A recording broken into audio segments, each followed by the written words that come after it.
নবী করিম সাল্লাল্লাহু আলাইহি ওয়াসাল্লামের কাছে গেলেন। ওই হাবিব বিন মালিক আমার নবীর মুখোমুখি হলো। দেখা যায় হাবিব বিন মালিক একবার আসমানের চাঁদের দিকে তাকায়, আর একবার আমার নবীর নূরানি চেহারার দিকে তাকায়। হযরত হাবিব বিন মালিক অলরেডি অন্তর দিয়ে সাক্ষ্য দিতে শুরু করেছে, বলে পূর্ণিমার চাঁদের চেয়ে মুহাম্মদের চেহারা আরো উজ্জ্বল, আরো সুন্দর। বলেন না ঠিক নেবে ঠিক?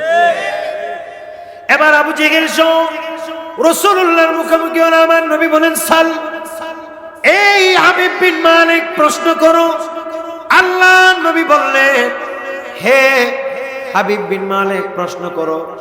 হাবিব বিন মালিক জবাব নেই, সে বলতে শুরু করেছে, আপনি যদি সত্যিকারের নবী হলে আপনার কাছে আমার জানতে চাওয়া, আপনি সত্যিকারের যদি নবী হয়ে থাকেন আসমানের চাঁদটাকে একটু দ্বিখণ্ড করে দেখা।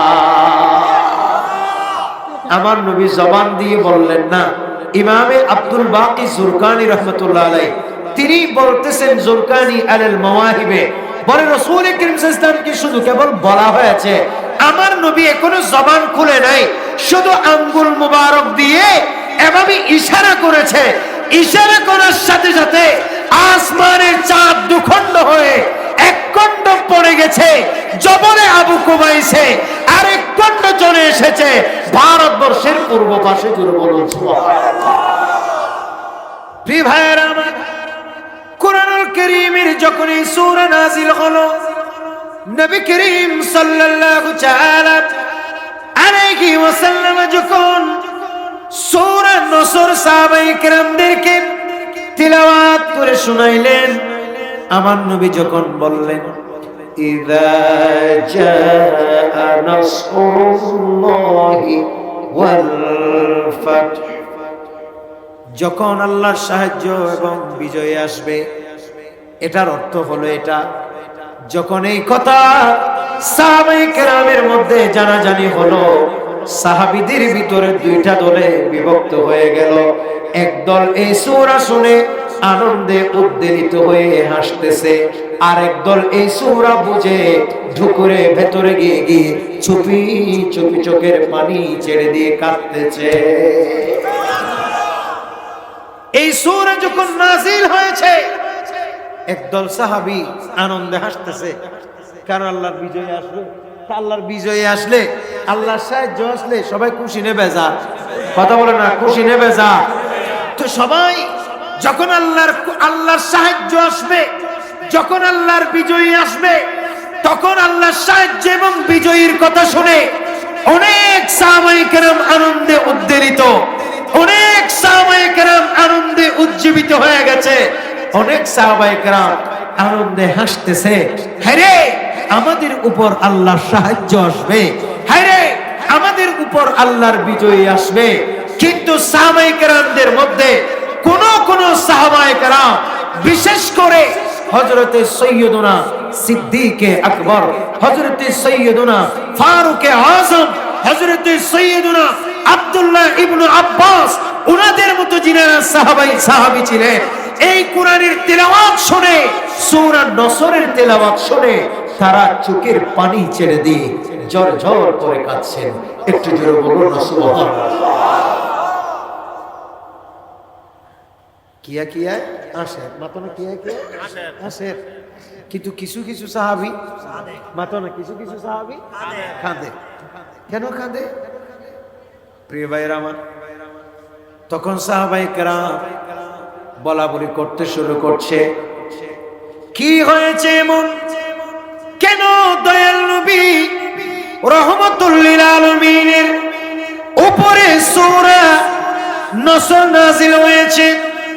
এত সুন্দর একটি সূরা, যেই সূরার ভেতরে আল্লাহর সাহায্যের কথা আছে, যেই সূরার ভিতর আল্লাহর বিজয়ের কথা আছে, যে সূরার ভিতরে তো সুন্দর সুসংবাদ আছে, কিন্তু এই সূরা শুনে সিদ্দিক আকবর কেন কান্নাকাটি করছে? সাইয়েদনা ওমর ইবনুল খাত্তাব কেন কান্নাকাটি করছে? হযরত সাইয়েদনা আব্দুল্লাহ ইবনে আব্বাস রাদিয়াল্লাহু তাআলা আনহু তিনিও কেন কান্নাকাটি করছেন? দেখা গেল তিনাদের কাছে সকলে জানতে চাইলেন।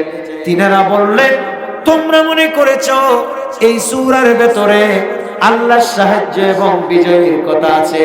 নয় নয়, বরং এই সূরা নাজিল হয়ে আমরা একথাই বুঝে গেছি, দয়াল নবী রহমতুল লিল আলামিন দুনিয়াতে আর বেশি দিন থাকবে না।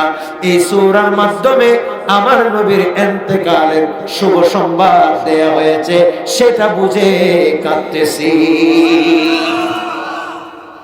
কি বড় বিস্ময়কর! এই জন্য সাহাবায়ে কেরামদের মধ্যে সবাই তো বুঝতেন, কোরআন হাদিস সবাই বুঝতেন, কিন্তু কিছু কিছু সাহাবী বেশি বুঝতেন। সবাই বলে না মারহাবা। কিছু কিছু সাহাবী বেশি বুঝতেন। এই জন্য হযরত আব্দুল্লাহ ইবনু আব্বাসের ব্যাপারে আছে, তিনি তো মুফাসসিরে কোরআন সাহাবীদের মধ্যে। তিনার নামে একটি তাফসীরের কিতাবও আছে, তাফসীরে ইবনু আব্বাস। বলো না তাফসীরে ইবনু আব্বাস। এটা লিখেছেন কে? ইমাম ফিরোজাবাদী রাহমাতুল্লাহ আলাইহি। অনেকে বলেন যে আব্দুল্লাহ ইবনে আব্বাস লেখছেন, আসলে বিষয়টা এরকম না। মানে ইমাম ফিরোজাবাদী রাহমাতুল্লাহ আলাইহি আব্দুল্লাহ ইবনে আব্বাসের কৌলগুলো নোট করে তিনি একটা তাফসীর লিখেছেন, সেটার নাম দিয়েছেন তাফসীরে ইবনু আব্বাস। একটু জোরে বলুন না সুবহানাল্লাহ। এটা একদম একদম সাহাবী যে তাফসীর লিখছে, বিষয়টা এরকম নয়।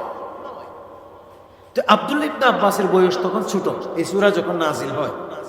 কিন্তু তারপরে ছোট হলেও হযরত উমর রাদিয়াল্লাহু তাআলা মুরব্বিদের মধ্যে আব্দুল্লাহ ইবনে আব্বাসরে রাখতেন। তো সাহাবায়ে কেরামের ভিতরে কেউ কেউ বলা বলি করত, কই নবী করিম সাল্লাল্লাহু আলাইহি ওয়াসাল্লামের সাহাবী আমরা হলাম মুরব্বি সাহাবী, আমরা হলাম বদরি সাহাবী, আমরা হলাম সবাই বয়স্ক মানুষ, হযরত উমরে ছোট ফুয়া গোয়ারার ভিতরে রাখে। মাত্র না ছোট ফুয়া গোয়ারার ভিতরে রাখে, এটার কি মানে? প্রিয় ভাইয়ের আমার, একদিন একথা যখন জানতে চাইলেন হযরত ওমর সমস্ত সাহাবায়ে কেরামদেরকে বসাইলেন, আর এদিকে হযরতে আব্দুল্লাহ ইবনু আব্বাসকেও বসাইলেন। এটা সহিহ বুখারীর হাদিস। এবার আব্দুল্লাহ ইবনু আব্বাস হযরতে উমর ইবনুল খাত্তাব রাদিয়াল্লাহু তাআলা, হযরত উমর এবার সবার থেকে জিজ্ঞেস করছে, সবার থেকে বেগুনত ফুসাল্লর, উবা তুমি আমাকে বলো আল্লাহ তাআলা সূরা নসরের ভিতর কি বুঝাইছে?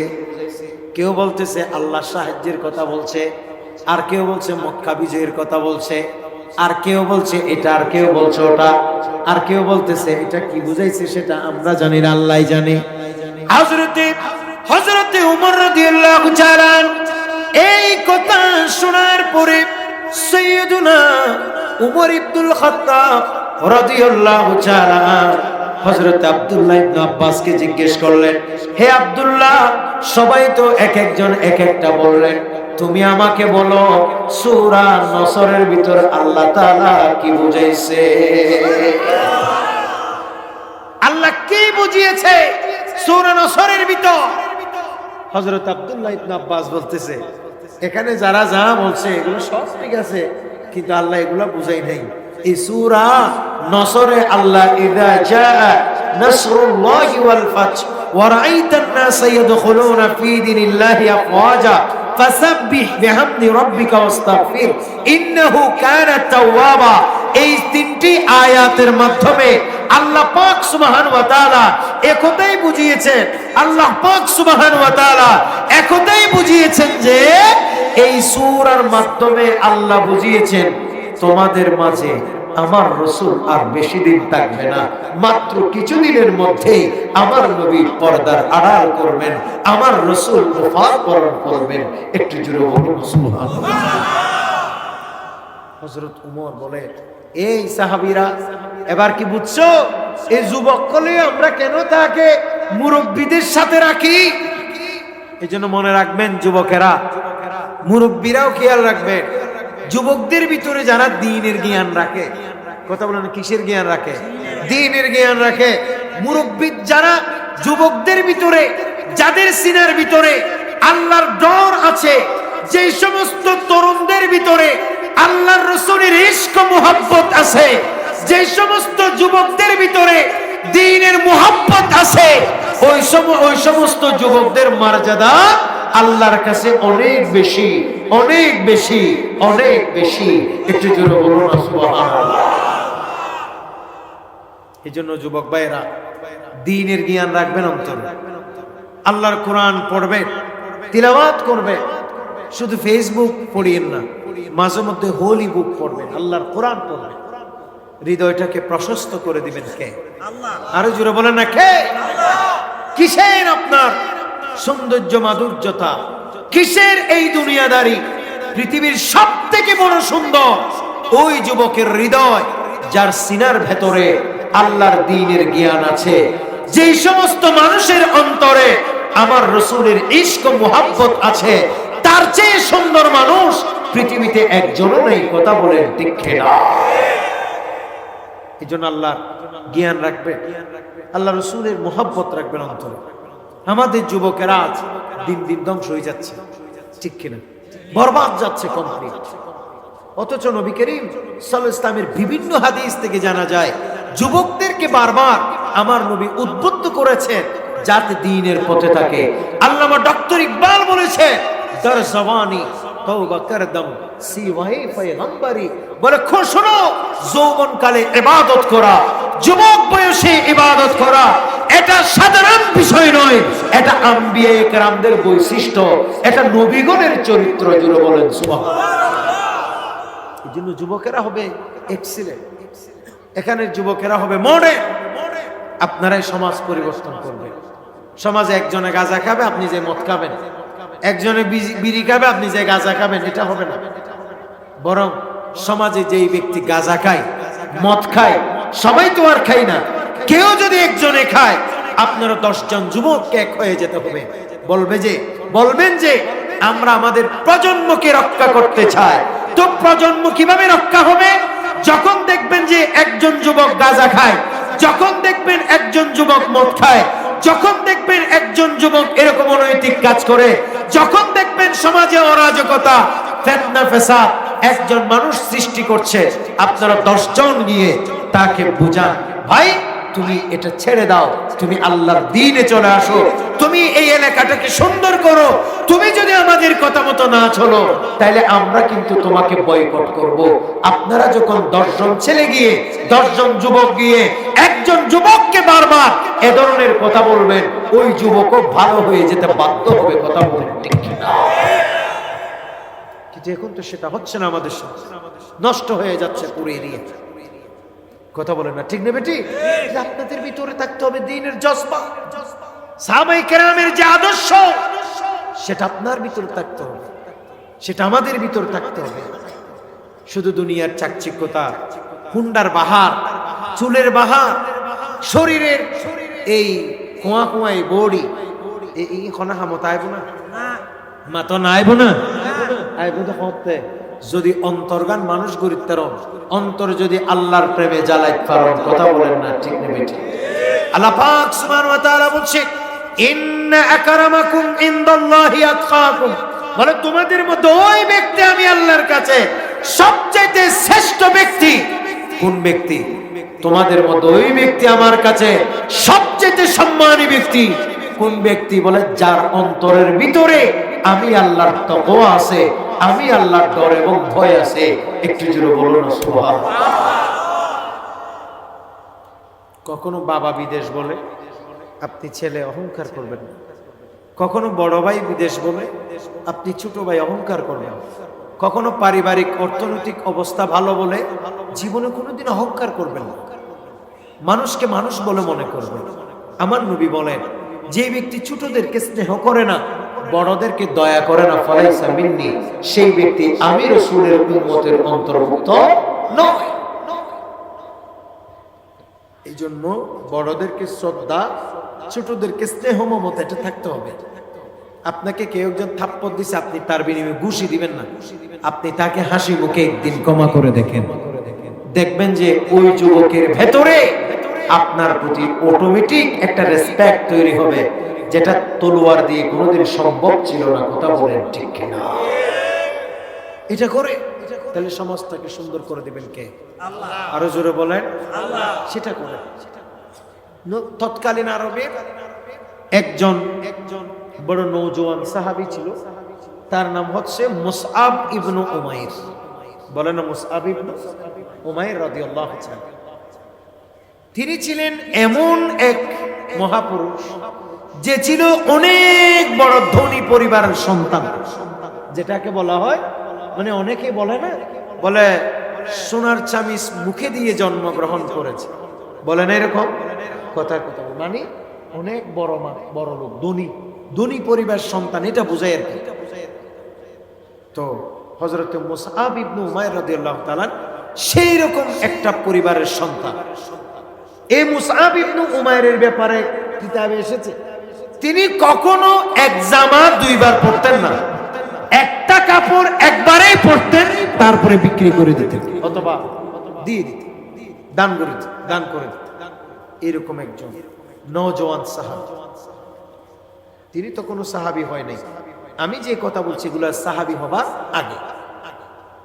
এই মুসআব ইবনে উমাইর যখন কোনো রাস্তা দিয়ে হাঁটি যাইতো, আপনার আশ্চর্য হবে, সেই রাস্তায় 2 দিন যাবত খুশবুয়ের মতো মানুষ বুঝতে পারতো এই রাস্তা দিয়ে হযরত মুসআব হেঁটে গেছে। বলেন সুবহানাল্লাহ। এইরকম একজন ব্যক্তি, যুবক, আরবের যুবক। এমনকি মুসআব ইবনে উমাইরের ব্যাপারে এসেছে, তৎকালীন যুগের সবথেকে দামি ব্র্যান্ডের জুতা ছিল ইয়ামানি ব্র্যান্ড। কিসের ব্র্যান্ড? ইয়ামানি ব্র্যান্ড। এখন যেটা বাটা পরি, আমরা ডাটা পরি, এফএক্স এর জুতা পরি, বড় বড় দামি মানুষেরা, টাকাওয়ালারা বিশেষ করে এগুলি করে। আর যারা গরিব, রাস্তার হাসা তুলে হনবিতে ফুরি তিলে না মাত্র, ঠিক নেবে ঠিক। আর যারা সাধারণ মানুষ, কিন্তু কিছু মানুষ আছে যে এফএক্স ছাড়া ফরিদ না পারিতে তো টুয়া উঠে যাবে, আর তুই বললে টুয়া উঠে না মাত্র, ঠিক নেবে ঠিক। যারে জিয়ানে সবাই এখন এরকম। তারপরে এইরকম একজন মানুষ ছিলেন হযরত মুসআব ইবনে উমাইর। তিনি সবচেয়ে দামি ব্র্যান্ডের জুতা পরতেন সেই যুগে, ইয়ামানি ব্র্যান্ড। সেই এমন তার চাকচিক্য, তার অবস্থা। এই মুসআব ইবনে উমাইর যখন হাঁটে যাইতো, সব মেয়েদের ক্রাশ ছিল সেই সময়। সবাই বলে কি ছিল? ক্রাশ। বলেন আপনারা ক্রাশ? বলে ক্রাশ খাইছে। এই সব মেয়েরা তারে দেখে ক্রাশ খাইতো। এইরকম এক নওজোয়ান, অনেকেই তার কথা বলা বলি করত। একদিন হুজুর নবী করিম সাল্লাল্লাহু তাআলা আলাইহি ওয়াসাল্লাম হযরতে মুসআব ইবনে উমাইরের সাথে দেখা করলেন। একটু জোরে বলবেন না সুবহানাল্লাহ। আমার নবী কি করলেন? দেখা করলেন। প্রিয় ভাইরা আমার, ওই মুসআব ইবনে উমাইর তিনি এতদিন মনে করেছেন তার চাইতে খুশবু পৃথিবীতে আর কেউ ইউজ করে না, কেউ ব্যবহার করে না, তার চাইতে স্মার্ট কোন সন্তান পৃথিবীতে নাই, তার চাইতে সুন্দর কোন পুরুষ দুনিয়াতে নাই মনে করতে। কিন্তু বড় আশ্চর্যের ব্যাপার, হযরত মুসআব ইবনে উমাইর নবী করিম সাল্লাল্লাহু তাআলা আলাইহি ওয়াসাল্লামের সাথে যেদিন সাক্ষাৎ করেন, সেদিন মুসআব দেখেন আসমানের চাঁদের চেয়ে নবী কমলিওয়ালা, নবী রহমাতুল লিল আলামিনের চেহারা এটা আরো বেশি ঝলমল করে জ্বলছে। মুসআব ইবনে উমাইর বলে, আমি তো আমার গায়ের মধ্যে যে সুবাস দিয়েছি, আতর দিয়েছি, সেটার ঘ্রাণ শুধুমাত্র 2 দিন থাকে, কিন্তু মুহাম্মদুর রাসূলুল্লাহ সাল্লাল্লাহু তাআলা আলাইহি ওয়াসাল্লাম জিসিম মুবারক থেকে, পসিনা মুবারক থেকে যে সুবাস বের হয়, এই সুবাস এটা দিনের পর দিন যায়, মাসের পর মাস যায়, রাসূলুল্লাহর সুবাস এটা কখনো কমে না, এই সুবাস এটা বাড়তে থাকে। जहां में दौड़ा तुझो सगर सो कहीं न पाया तुझो सा गुर्रो, जहां में दौड़ा है तुझो सगर सो कहीं न पाया तुझो सा गुर्रो, तो सीना में में तेरा ऐसा ही खुशबू के मिश्के अंबर गुलाब क्या है। सलातुल्लाह सलाम ने जहां में दौड़ा तो जो सगर सो के गे न पाया तो जो सगुलो पसीना में तेरा ऐसा ही खुशबू के मिश्के अंबर गुलाब क्या है। সকলে বলেন মারহাবা।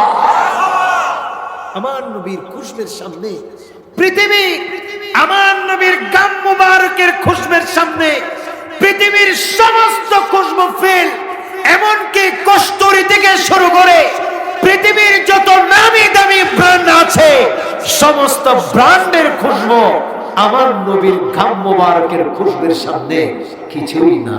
একটু জোরে বলুন সুবহানাল্লাহ। এই যুবক হযরত মুসআব ইবনে উমাইর সেটা বুঝতে পেরেছে। আমি মনে করছিলাম আমার চেয়ে সুন্দর আরবে আর কেউ নাই, আমি মনে করেছিলাম আমার চেয়ে খুশবুদার এখানে আর কেউ কোনো আতর ব্যবহার করে না, আমি মনে করেছিলাম আমার চেয়ে স্মার্ট করে কেউ কথা বলতে জানে না, কিন্তু আমার সবগুলো তো মুহাম্মদ সাল্লাল্লাহু তাআলা আলাইহি ওয়াসাল্লামের সামনে অনেক আগেই ফেল। একটু জোরে বলুন সুবহানাল্লাহ। প্রিয় ভাইরা আমার, নবী করিম সাল্লাল্লাহু তাআলা আলাইহি ওয়াসাল্লাম সরকার দু আলম সাল্লাল্লাহু তাআলা আলাইহি ওয়াসাল্লাম যখন বলেছেন হে মুসআব তুমি ঈমান আনয়ন করো, কথা বলেন না, কে আনয়ন করো? ঈমান আনয়ন করো। হে আমার যুবক ভাইয়েরা, বৈরাগীর বাসিন্দা যুবকেরা, আমি আপনাদের অত্যন্ত বিনয়ের সাথে বলতে চাই, আপনি বড় লোক হতে পারেন কিন্তু মুসআব ইবনে উমাইরের চেয়ে বেশি হবেন না। আপনি স্মার্ট হতে পারবেন কিন্তু মুসআব ইবনে উমাইরের চেয়ে বেশি স্মার্ট হতে পারবেন না।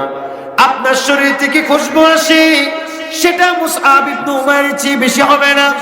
আপনি একজন সুদর্শন পুরুষ কিন্তু আপনি কখনো কোনোদিন মুসআব ইবনে উমাইরের মতো হতে পারবেন না।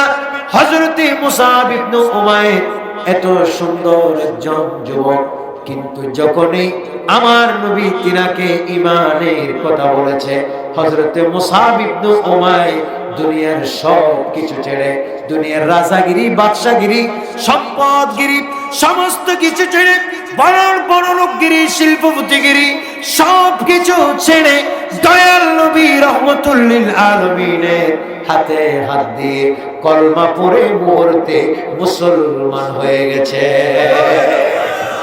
আরেকটু জোরে বলেন না সুবহানাল্লাহ। আমার প্রিয় ভাইরা, হযরত মুসআব ইবনে উমাইর মুহূর্তের ভিতরে তার জীবনে আমূল পরিবর্তন এসেছে। সুন্দর চাকচিক্যময় পোশাক চোটে মেরে দিয়েছে। হযরত মুসআব ইবনে উমাইর যেই মানুষ এত সুন্দর ছিল, যেই মানুষ কিছুক্ষণ আগেই একেবারে রাজা বাদশার মতো ছিল, মুহূর্তের ভিতরে ফকিরি বেশ বসায় ঘরে গিয়ে মাকে বলে মা, বাবাকে বলে বাবা, আমি আর আপনাদের দ্বীনে এই দ্বীনে থাকতে চায় না, আমি নবী মুহাম্মদের দ্বীন তবে ইসলাম গ্রহণ করেছি। মা বলে কোনো সম্পদ পাবে না, বাবা এই মুহূর্তে বের হয়ে যা। ছেলে বলে বাবা কিচ্ছু আমার দরকার নাই, ইমামুল আম্বিয়া রহমতুল লিল আলামিনের কদমে যেখানে জায়গা হয়ে গেছে সেখানে পৃথিবীর কোন জায়গা আমার দরকারই নেই। জুড়ে বলেন সুবহানাল্লাহ। সমস্ত পোশাক আশা খুলে তাকে বিবস্ত্র পর্যন্ত করেছে, প্রচন্ড নির্মম নির্যাতন করেছে, সমস্ত নির্যাতন সয়েছে, নির্মমতা সয়েছে, সমস্ত অমানবিক আচরণ তার উপর করা হয়েছে। সে সময় সৈয়দুনা বেলাল রাদিয়াল্লাহু তাআলা আনহু ঈমান আনয়ন করছিলেন। সে সময়ের কথা বলছি আমি, তৎকালীন আরবে মক্কাতুল মুকাররমের প্রাথমিক অবস্থার কথা বলছি। সৈয়দুনা মুসআব ইবনে উমাইর ধন ছেড়ে, দৌলত ছেড়ে আত্মীয় স্বজন ছেড়ে, বাবা মা ভাই বেরাদর সবকিছু ছেড়ে, নিজের এমনকি নিজস্ব স্বকীয়তা, নিজস্ব সৌন্দর্য সবকিছু ছেড়ে দিয়ে শুধুমাত্র একটা বস্তা পরিধান করে ইমামুল আম্বিয়া রহমতুল লিল আলামিনের কদমে জায়গা চেয়ে নিয়েছে। যুবক, সেখান থেকে শিখতে হবে আমাদের। আজ আমাদের মধ্যে দ্বীনের ব্যাপারে আমরা এতটাই উদাসীন। আমরা অনেকেই দাড়ি রাখতে চাই, কথা বলেন না ঠিক কিনা?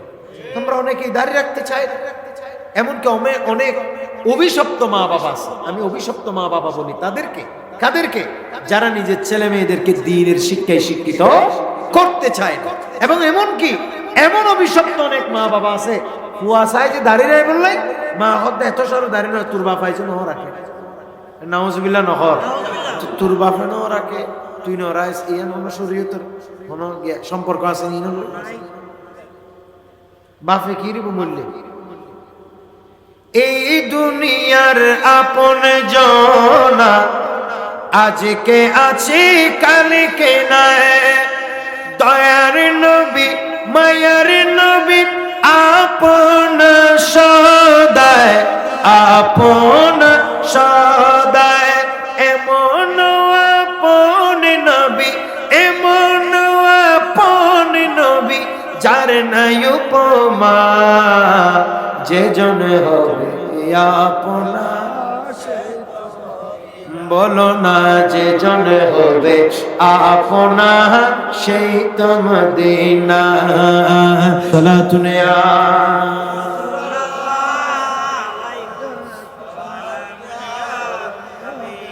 এবার সকলে বলেন না মারহাবা। আপনারা কি বিরক্ত হচ্ছে? তাহলে আমাদের যারা যুবক, আমাদের যুবকদের সফলতা আসবে তখন যদি আমাদের যুবকেরা দ্বীনের প্রতি ধাবিত হয়ে পড়ে। কথা বলেন ঠিক কিনা? আচ্ছা, দ্বীন থেকে যত সরে যাবেন, দ্বীন ধর্ম মাযহাব মিল্লাত থেকে যত বেশি দূরে সরে আসবেন, তত বেশি নিজে নিজে ধ্বংস হয়ে যাবে, কোনো সফলতা আসবে। এই জন্য আমি আমাদের যুবক ভাইদেরকে বলবো, আমাদেরকে অসম্ভব বিনয়ী হতে হবে, আমাদেরকে অসম্ভব দ্বীনের প্রতি প্রভাবিত মুসলমান হতে হবে। আমাদেরকে আমাদের আদর্শ দেখে একজন বিধর্মীর হৃৎপিণ্ড কেঁপে উঠতে হবে। একজন বিধর্মীকে অবশ্যই একথা বলতে হবে, আমার মুসলমান যে বন্ধু আছে সে বন্ধুটা অনেক ভালো বন্ধু, তার ভিতরে কোনো খারাপ আদর্শ নেই, তার ভিতরে কোনো খারাপ চরিত্র নেই। একটু জোরে বলুন সুবহানাল্লাহ।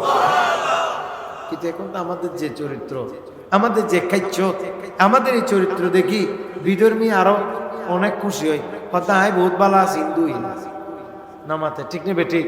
কে আমাদের ভিতরে কোনো আদর্শ নাই। চট্টগ্রাম বিশ্ববিদ্যালয়ের প্রফেসর, ওনার নাম প্রফেসর নুরুদ্দিন, উনি মরহুম মকফুর মারা গেছেন। তিনার একটা আমি ওই দিন বই পড়, একটা আর্টিকেল পড়, তিনি সেখানে একটা ঘটনা বর্ণনা করেছে। আমাদের জাপানের আমাদের বাংলাদেশের এক তরুণ জাপানে গেছে পড়ালেখা করতে। আপনারা কি আমার কথা বুঝতেছেন? কোথায় গেছে? জাপান। আমাদের বাংলাদেশের এক তরুণ, আমি তিনার আর্টিকেলে পড়লাম। তো তিনি জাপানে গিয়ে জাপানের এক খ্রিস্টান মহিলার সাথে, বিধর্মী মহিলার সাথে তার সম্পর্ক গড়ে ওঠে, তার সম্পর্ক গড়ে ওঠে। আমাদের দেশে অনেক যুবকেরা সম্পর্ক করে আবার ফতুয়া আছে না, বিয়ার আগে ফেম গরম যাইছে এলে বহুত জনে কি না ফতুয়া দি ফেলার, মারত দি ফেলার ফতুয়া আর হতে দি, অনেকেই জিজ্ঞেস করে। আবার অনেকে বলে বিয়ার আগে ফেম গরম, অদিন তো ইসুফ নবী ফেম করেছি, ইসুফ নবী ওই ডাকবো মারা। একটু জোরে বলবে না নাউজুবিল্লাহ? এগুলো কুফুরি, কুফুরি এ ধরনের কথা বলা, নবী রসুলের প্রতি এ ধরনের তুহুমত দেয়া, এটা বেঈমানি এবং কুফুরি ছাড়া আর কোনো কিছু নয়। এবং যে প্রেমের কথা আমরা বলছি, এটা তো আসলে কোনো প্রেম না, এটা একটা জেনা বেবিচার, ঠিক কিনা? এটা কখনো জায়েজ হতে পারে না। আমাদের সমাজে এই জাতীয় অনেকগুলো কৃষ্টি কালচার আছে যেগুলোকে আমরা বৈধ মনে করি, জায়েজ মনে করি। যেমন নাকি বেশিরভাগ ঘরে দেখা যায় মেয়ে একটা ছেলে একটার সাথে বিবাহ শাদী মোটামুটি একটা পারিবারিকভাবে কথাবার্তা ফাইনাল হয়েছে। এই ফাইনাল হওয়ার পর থেকে এই ছেলের সাথে এই মেয়ের যে ইটিস পিটিস, আপনারা যদি বলেন সেটাকে ফর্দ খাইছে, আপনারা যদি বলেন সেটা জোড়া গাতা হয়েছে, আপনারা যদি বলেন যে এঙ্গেজমেন্ট হয়েছে, এগুলি যদি আপনারা বলেন যেটাই বলেন, এই যে সমস্ত কাজ কারবারের পর আদ্য হবার আগে অনেক ক্ষেত্রে লক্ষ্য করা যায় বাচ্চাকেও সন্তানকেও পরিবার এত বেশি চাপ দেয় না, মেয়েটাকেও পরিবার একেবারে ছেড়ে দিয়েছে। ওদের বিয়ে যাত্রী তার লইব অসুবিধা নেই, তার হতা হলে হলো সমস্যা কেন ডর করে নাউজুবিল্লাহ কইবা খবরদার। এগুলি কিন্তু ইসলামে কি নেই, জায়েজ না। এগুলি সব জেনা ব্যভিচারের নামান্তর।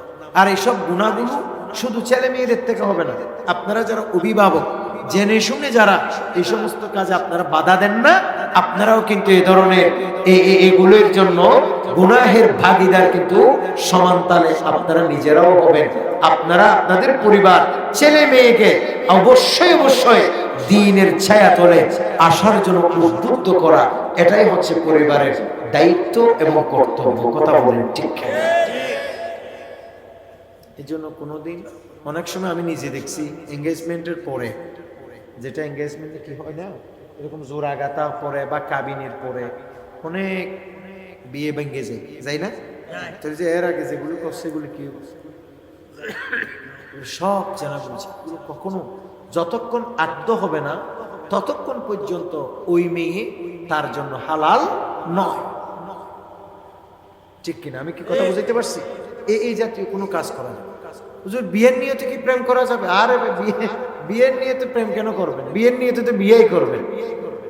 বিয়ের নিয়তে প্রেম করা যাবে মানে এটা একটা তো সিটিংগিরি কথা, এটা দুঃখাবাজি কথা। বিয়ের নিয়তেও কোনো প্রেম করার সুযোগ নেই, পরে এটা একটা জেনা, এটা কোনো প্রেম নয়।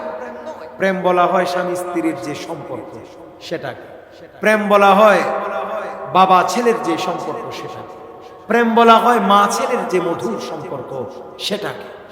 কথা বলেন না ঠিক কিনা? কিন্তু সেটাকে প্রেমে মিলাবেন। আমি যেটা বলতে চাচ্ছি সেটা থেকে চলে গেলাম। ওই আমাদের এক বাঙালি তরুণ জাপানে গিয়ে বিধর্মী এক মেয়ের সাথে তার সম্পর্ক গড়ে উঠে প্রায় 1 বছর পর্যন্ত তাদের সম্পর্ক চলতে থাকে। আপনারা বুঝে গেছেন আমি কোন সম্পর্কের কথা বলছি। তখন মেয়েটা ছেলেটাকে চাপ দিতে থাকলো, বলে তুমি আমাকে বিয়ে করো। কথা বলো, তুমি আমাকে কি করো? বিয়ে করো। এখন এই ছেলে বলতেছে আমার পরিবার রক্ষণশীল পরিবার, আমাদের পরিবার খুবই স্বাবলম্বী পরিবার, স্টাবলিশ পরিবার, আমাদের পরিবার অনেক শিক্ষিত পরিবার। নিজেরাই তো আমরা বুঝতে পারতেছি, যদি শিক্ষিত না হলে অনেক স্ট্যান্ডার্ড এবং স্মার্ট পরিবার না হলে জাপানে কি এমনি পাঠাইছে? অবশ্যই শিক্ষিত, অবশ্যই পরিবার এরকম নামি দামি পরিবার, ঠিক কিনা? সম্ভ্রান্ত পরিবার বলেই তো পাঠাইছে। এখন তিনাকে বলা হলো যে আমি যদি তোমাকে এখন বিয়ে করি এটা তোমাকে আমাদের ঘরে মেনে নিবে না। বলে কেন? বলে তুমি যেহেতু অন্য ধর্মের মানুষ, আমি যেহেতু কি মুসলমান, তো আমাকে কি করতে হবে? বলে তুমি যদি আমারও পাইতে চাও তাহলে তোমাকে ইসলাম ধর্ম গ্রহণ করতে হবে। এখন ওই মেয়ে বলতেছে বলে ইসলাম কি?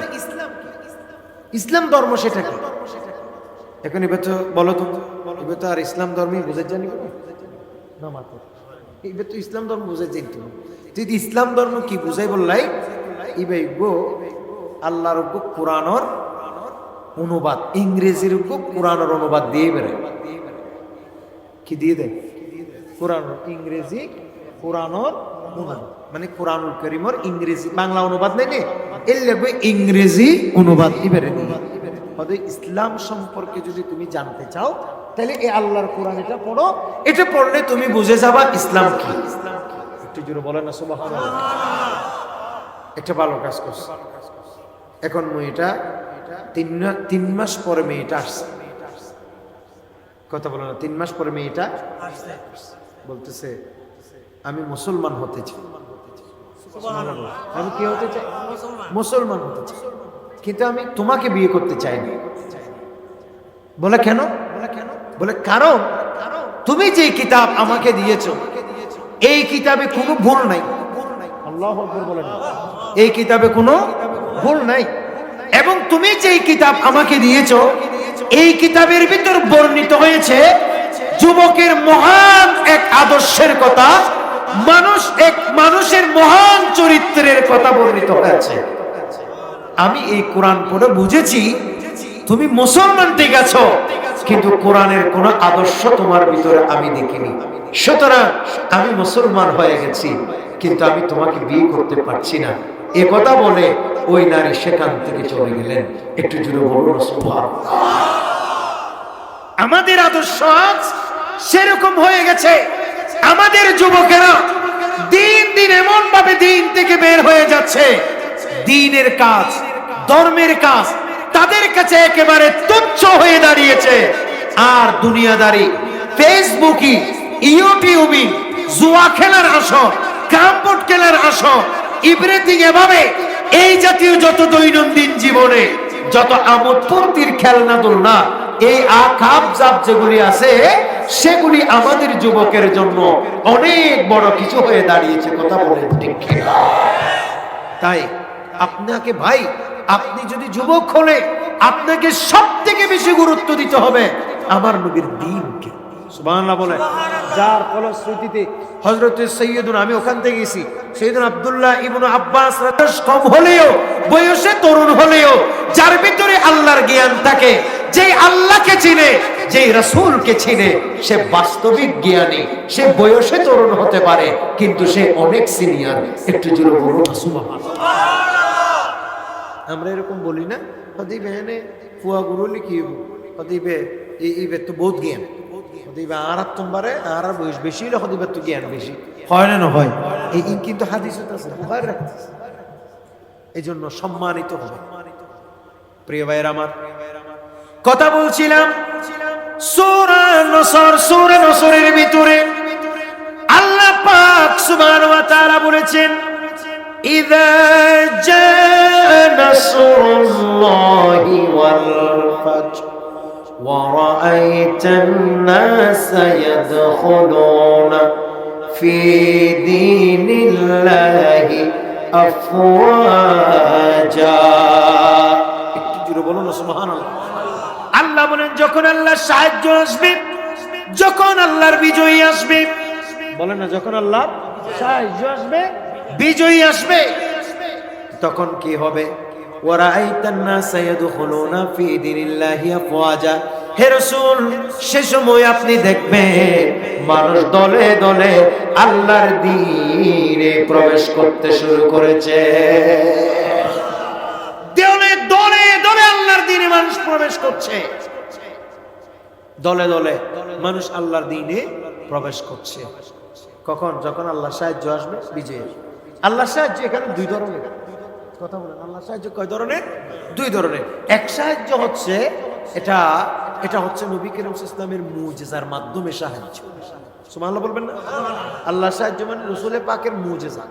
যেমন আবু জেহেল আসি বলতেছে মুহাম্মদ, সবাই বলেন সাল্লাল্লাহু আলাইহি ওয়াসাল্লাম, বলে আমার হাতের মুঠের ভিতর কি আছে?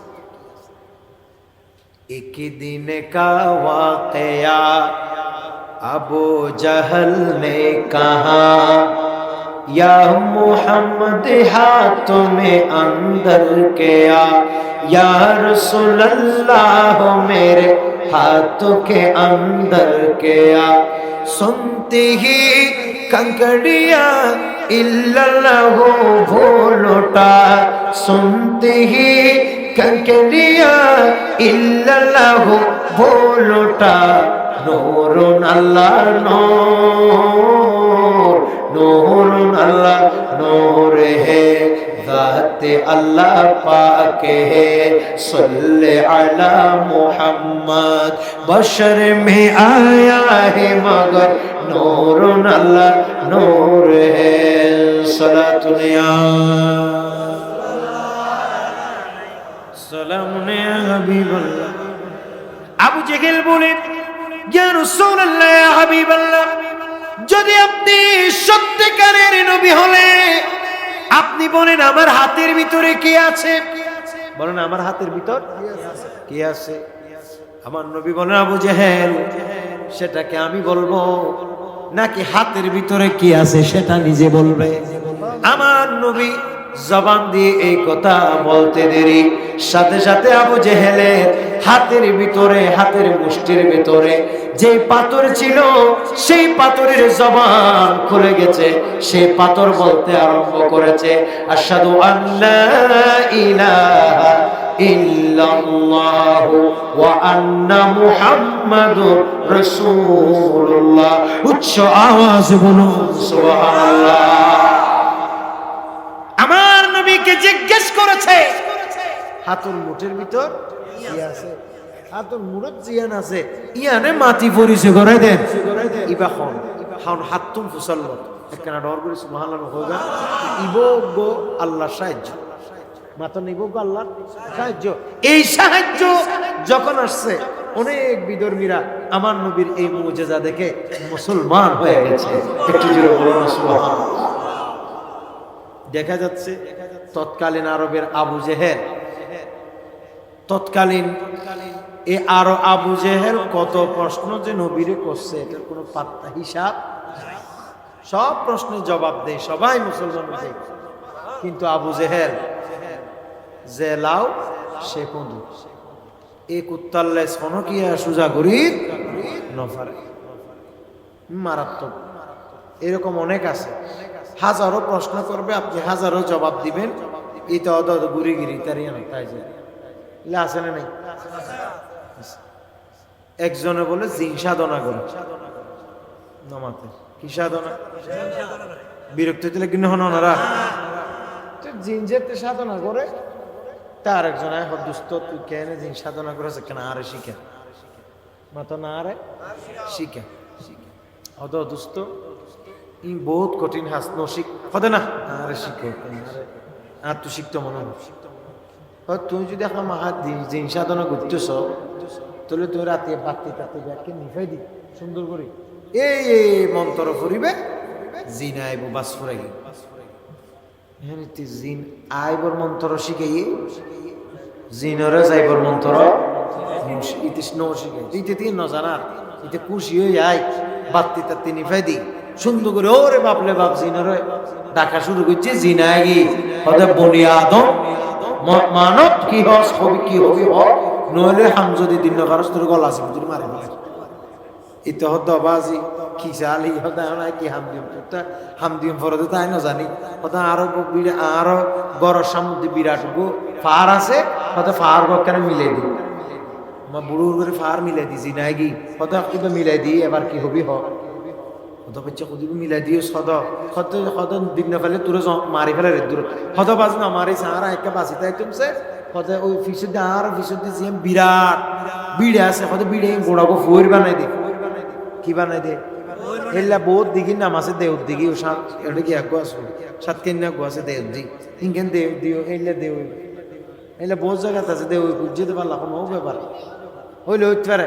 আচ্ছা এখন কুড়ি আয়গি হদে এইবার গড়ি ফেলে এবার আরো হামদ হদ নইলে আর মন্ত্র ফুরি দৌড়াই দাও হত বাজে দৌড়াইব মন্ত্র তো না যাবে হয়তো এখন হামদে নইলে তোরা মারি ফেলে এতিয়া খামার তো না ফেল হত বাজে আর ঘরের দোয়ার তোকে কুত্তা আছে কুত্তার লেসা সোজা করে দিই মাতো না কি করে দে সোজা করে দিয়ে বলে এ জিন যাই কুত্তার লেস বলে এ করে সোজা করে আনে সারে দিলে বলে আবার বলি মাতো না আবার কি মারাত আপনি বুঝতেছেন বুঝলে ঠিক আছে।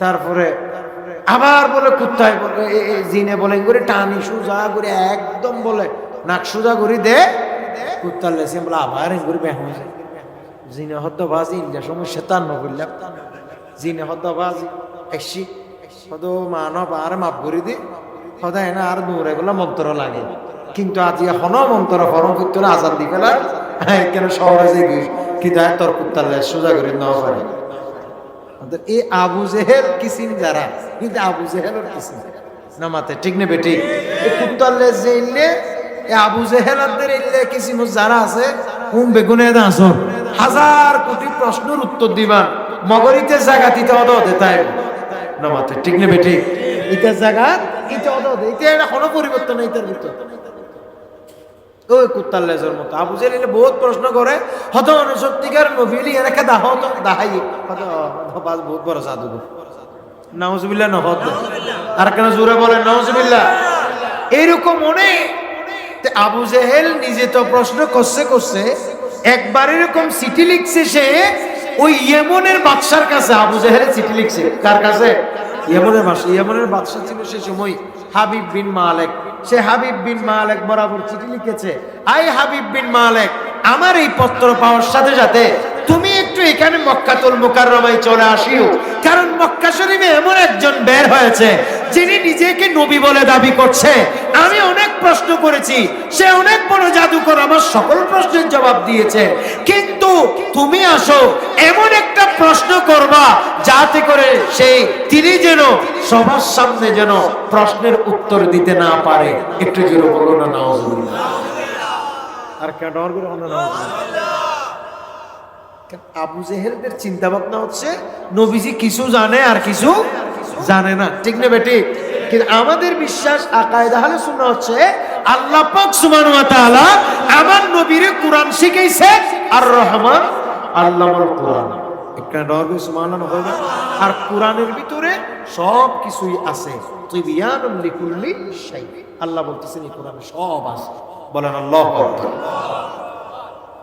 প্রিয় ভাইরা আমার, আবু জেহেল চিঠি লিখেছে, সে একেবারে হাবিব বিন মালিকের কাছে, ইয়েমনের বাদশার কাছে। সেই জামানার ইয়েমনের বাদশা ছিল সবচাইতে বড় মেধাবী মানুষ, জ্ঞানী মানুষ।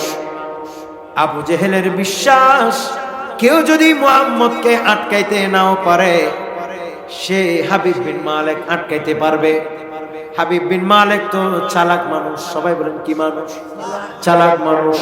এই পত্র পাওয়ার সাথে সাথে মনে মনে নিয়ত করে ফেলেছে, বলে আমি শেষ জমানার যদি নবী হলে আমি তাকে দুইটা প্রশ্ন করব, আমার প্রশ্নগুলোর যদি জবাব দিতে পারে আমার কোনো আপত্তি থাকবে না, আমি তিনাকে নবী হিসাবে মেনে নিব। আল্লাহু আকবার।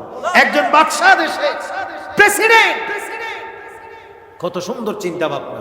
বলে যদি আবু জেহেল যে বলছে নবী দাবি করছে, হ্যাঁ ঠিক আছে, মিথ্যা হলে আটকে যাবে, কিন্তু সত্য নবী হলে আমার প্রশ্নের জবাব দিতে পারবে। আর যখনই প্রশ্নের জবাব দিবে আমি এখানে ডানে বামে তাকাবো না, আমি সাথে সাথে তিনার দ্বীন ইসলাম গ্রহণ করে নেব। হাবিব বিন মালিক রওনা হয়ে গেল সদলবল। হড়াইছে দেন ইয়েমনতুন মক্কা শরীফ, মাতানা হন শরীফ হত্তরিশে দেন ইয়েমনত। সেদিন ছিল পূর্ণিমার রাত। সবাই বলেন কি রাত?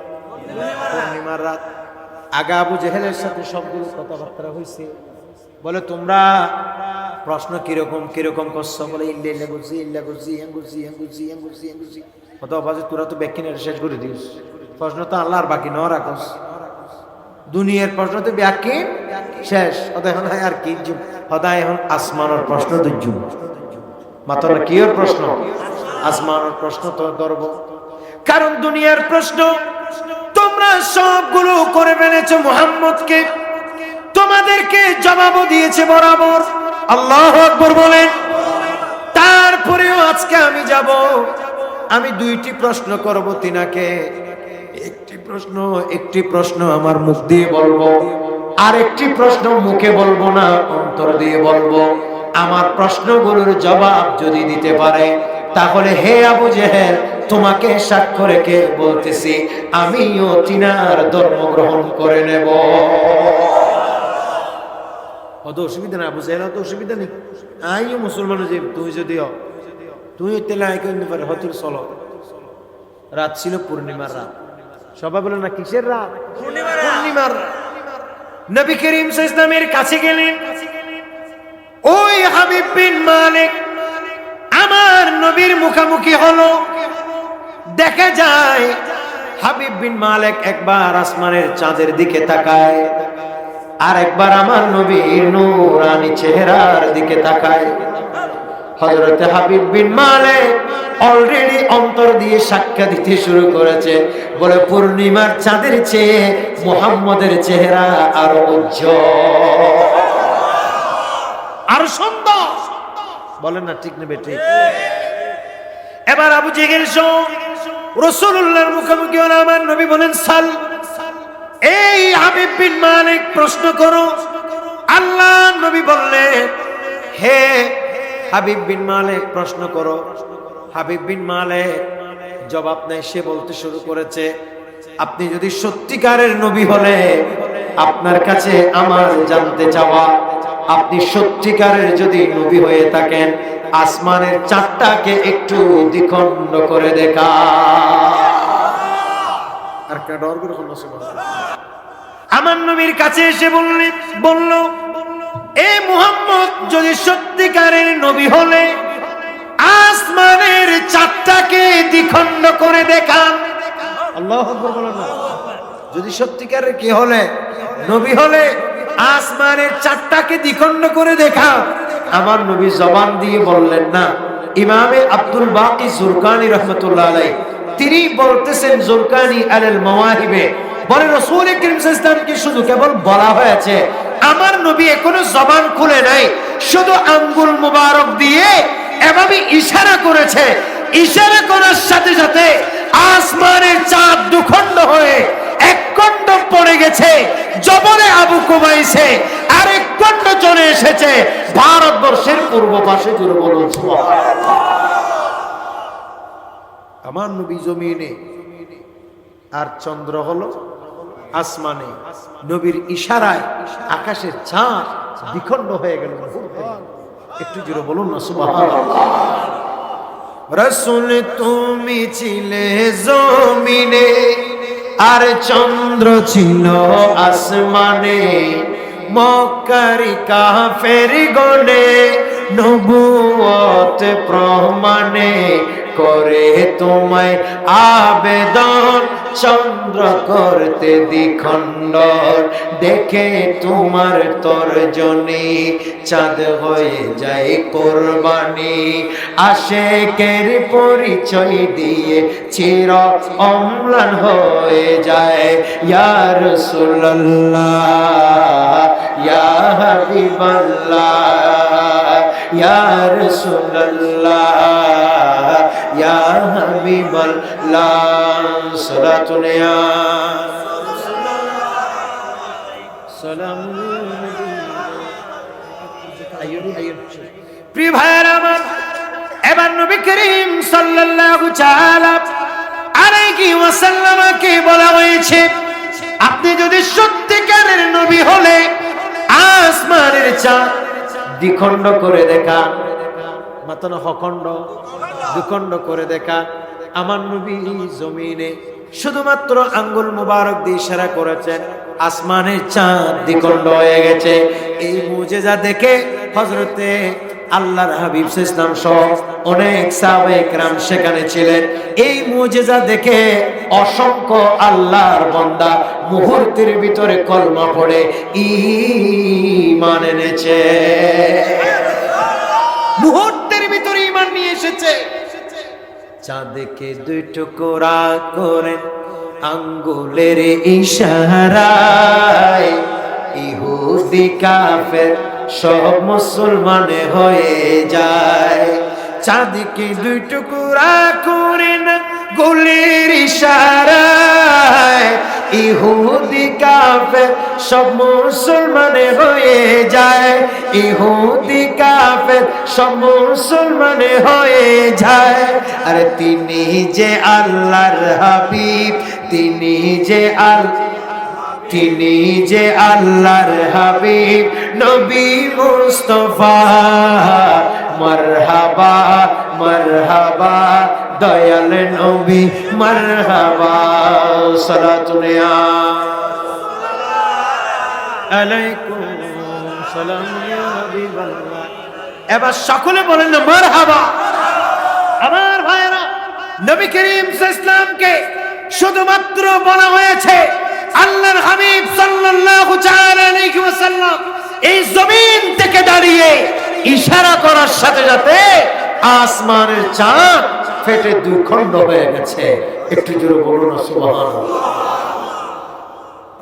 এক খণ্ড বুঝিতে জবলে আবু কুবাইস ইলিয়া জীবান নবীর গরল লাগাই আছে ফার এই সাইড কি বলছি পৃথিবীর সর্বপ্রথম ফার ব্যাগুন হন মারহাবা মক্কা শরীফ যারা গেছেন আপনারা দেখছেন ওই মরওয়া পাহাড় দিয়ে বের হয়ে আবু জেহেলের বাড়ি যেটা বলে এইটার পাশে যে পাহাড়টা আছে বড় পাহাড়, এটা আরো অনেক বড় ছিল, 3 ভাগের 2 ভাগ অলরেডি কেটে ফেলছে, এখনো 1 ভাগ যেটা আছে সেটাও 210টা পাহাড়ের সমান।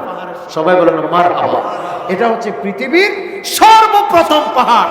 এই পাহাড় ইতিহাসের অনেক কারণে সাক্ষী। এই পাহাড়ের চূড়ায় পড়েছিল আসমানের একটি খণ্ড। একটু জোরে বলুন সুবহানাল্লাহ। অনেক মুসলমান হয়ে গেছে।